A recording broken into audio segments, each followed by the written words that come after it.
ഇന്നത്തെ അറിയിപ്പുകൾ. ഓണം പ്രമാണിച്ച് ഒരു റേഷൻ കാർഡിന് 20 കിലോ അരി 25 രൂപ നിരക്കിൽ ലഭ്യമാകുമെന്ന് ഭക്ഷ്യവകുപ്പ് മന്ത്രി GR അനിൽ. BPL APL വ്യത്യാസമില്ലാതെ എല്ലാ റേഷൻ കാർഡ് ഉടമകൾക്കും അരി ലഭ്യമാകുമെന്നും മന്ത്രി അറിയിച്ചു. വിപണി ഇടപെടലിന്റെ ഭാഗമായാണ് ഒരു റേഷൻ കാർഡിന് 20 കിലോ അരി 25 രൂപ നിരക്കിൽ ലഭ്യമാക്കുന്നത്.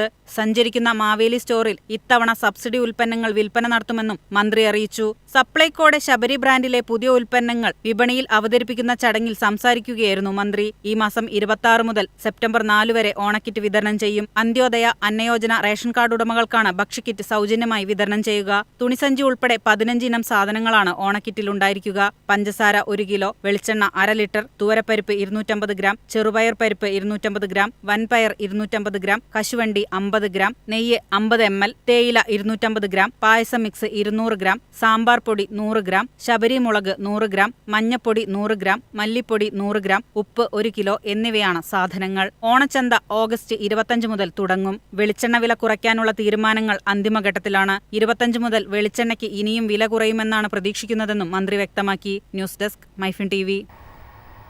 വീടുകൾ ഉൾപ്പെടെ പഞ്ചായത്തിൽ നിന്ന് നമ്പർ ലഭിച്ച കെട്ടിടങ്ങളിൽ ഇനി സംരംഭങ്ങൾക്ക് അനുമതി നൽകും. ഇതു സംബന്ധിച്ച വിജ്ഞാപനം പുറത്തിറങ്ങിയതായി മന്ത്രി MB രാജേഷ് അറിയിച്ചു. 2025 കേരള പഞ്ചായത്ത് രാജ് എന്ന പേരിലാണ് വിജ്ഞാപനം. കേരളത്തെ കൂടുതൽ വ്യവസായ സൗഹൃദമാക്കുന്നതും സംരംഭക മേഖലയിലും സമ്പദ് വ്യവസ്ഥയിലും തൊഴിൽ രംഗത്തും വിപ്ലവകരമായ മാറ്റങ്ങൾക്ക് വഴിവെക്കുന്നതുമാണ് പുതിയ ചട്ടം.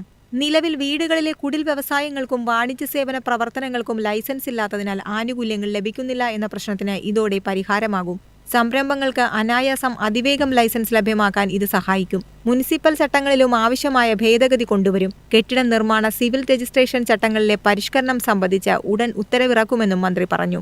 Apartment, residential flat, lodge, tourist home, resort, hostel തുടങ്ങിയവയ്ക്ക് ഇളവ് ബാധകമല്ല. റെസ്റ്റോറന്റ്, ഭക്ഷണശാല, ബാർബർ ഷോപ്പ്, ബ്യൂട്ടി പാർലർ തുടങ്ങിയവയ്ക്ക് ലൈസൻസ് ഉണ്ടെങ്കിൽ ആർക്കും പ്രവേശനം നിഷേധിക്കരുതെന്നും മന്ത്രി പറഞ്ഞു. News desk Myfin TV.